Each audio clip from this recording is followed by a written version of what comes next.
Big boss OTT 3 के घर में जबरदस्त घमासान छिड़ गया है। वीकेंड का वार एपिसोड में शो की एक्स कंटेस्टेंट और अरमान मलिक की पहली बीवी पायल मलिक पहुंची थी। पायल ने बिग बॉस OTT 3 के कंटेस्टेंट विशाल पांडे पर कृतिका मलिक को बुरी नजर देखने का आरोप लगाया है, जिसके बाद अरमान ने विशाल को थप्पड़ मार दिया। हालांकि इसके बाद बिग बॉस ने घर वालों पर अरमान को घर से बेघर करने का फैसला डाल दिया और सभी घर वालों ने ये डिसीजन लिया कि अरमान को घर से नहीं निकालना चाहिए। और इतना सब ड्रामा होने के बाद विशाल आके अरमान से बोलते हैं कि आपने जो हिंसा की उससे मुझे कुछ नहीं है, लेकिन फिर अपनी सफाई देने लगे। ये तो बात बिग बॉस के ड्रामे की हो रही थी, पर अब जरा अरमान मलिक से जुड़े ड्रामे की बात कर लेते हैं। अरमान मलिक ने दोनों पत्नियों से कोर्ट मैरिज कैसे की? क्या कोर्ट 2 शादियों की इजाजत देता है? क्या अरमान ने धर्म बदला है? दोनों शादियां कोर्ट में हुई, इस बयान में फंस रहे हैं अरमान। तो सबसे पहले सवाल का जवाब देख लेते हैं। आप सोच रहे होंगे कि इसका क्या प्रूफ है कि अरमान ने दोनों शादियां कोर्ट मैरिज करी हैं। तो 2 नामी मीडिया संस्थान की रिपोर्ट देखिए, जिसमें अरमान, पायल और कृतिका के इंटरव्यू के हवाले से लिखा गया है कि कृतिका अपने घर देहरादून से दिल्ली पहुंची और वहां पायल के घर पर 7 दिन रही। इन 7 दिनों में कृतिका और अरमान में प्यार हो गया। उन्होंने साल 2018 में कोर्ट मैरिज कर ली। कृतिका और अरमान ने जब कोर्ट में शादी की तो ये बात तब तक पायल को नहीं पता थी। शादी के बाद अरमान ने फोन पर बताया कि उन्होंने शादी कर ली है। पायल ने कृतिका को एक्सेप्ट कर लिया। हालांकि पायल के घर वाले इससे राजी नहीं थे। उनके परिवार वाले उन्हें वापस घर ले गए, लेकिन बाद में पायल उनके पास से वापस आ गई। दूसरी रिपोर्ट में पायल और अरमान की शादी की बात बताते हुए अरमान ने कहा है कि फिर पायल मेरे पास आ गई थी। रात को पायल ने कहा है कि मुझे घर जाना है, मैंने मना कर दिया। फिर अगले दिन जब मैंने पूछा पायल से कि घर जाना है, तो उसने कहा कि अब घुसने नहीं देंगे, वो लोग मारेंगे।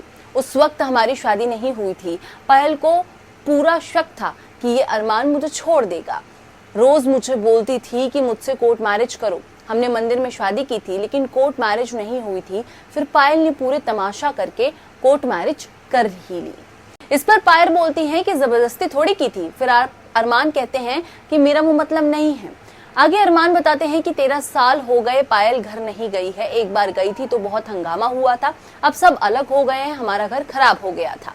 हालांकि बिग बॉस के घर से निकलने के बाद पहली पत्नी पायल मलिक ने इंडिया टुडे को इंटरव्यू में कहा कि अरमान और बाकी पत्नियों की 2 शादियों को लेकर बात सामने आई है।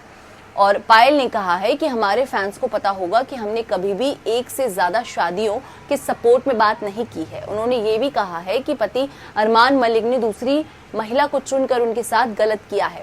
पायल ने ये भी खुलासा किया कि वो अरमान की लीगल वाइफ हैं।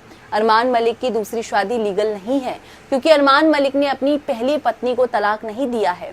बता दें, हिंदू लॉ के मुताबिक कोई भी व्यक्ति बिना पहली पत्नी को तलाक दिए दूसरी शादी नहीं कर सकता है। वहीं पायल की बात से ये साफ होता है कि अरमान की दूसरी पत्नी कृतिका उनकी लीगल पत्नी नहीं है।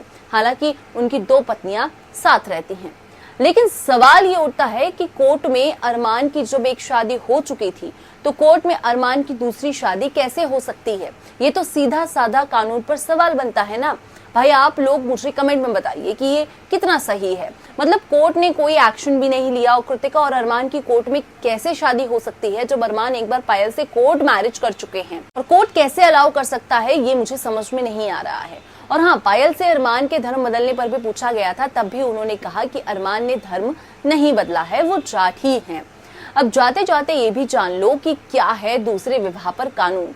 एक पति या पत्नी के जीवित रहते हुए दूसरा विवाह करना भारतीय दंड संहिता 1860 का 35 के अंतर्गत धारा 494 दूसरे विवाह के संबंध में उल्लेख करती है।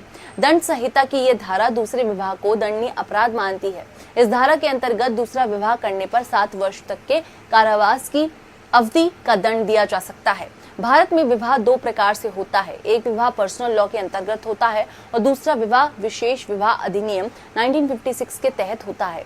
इन दोनों ही कानूनों में दूसरे विवाह को दंडनीय बनाया गया है। जैसे कि हिंदू मैरिज एक्ट 1955 की धारा 17 दूसरे विवाह के संबंध में दंड का उल्लेख करती है। ये धारा स्पष्ट करती है कि जब भी कोई व्यक्ति जिसका पति या पत्नी जीवित है उसके जीवन काल में कोई दूसरा विवाह कर देता है, तब उसे भारतीय दंड संहिता की धारा 494 के अंतर्गत दंडनीय अपराध का दोषी माना जाएगा।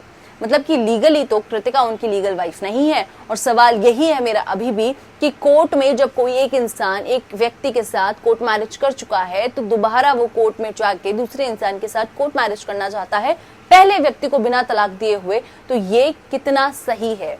या कोर्ट इस पर कोई ध्यान नहीं देता है कि मतलब कागजात पर कोई नहीं देखरेख की जाती है और सब काम ऐसे ही चल रहा है।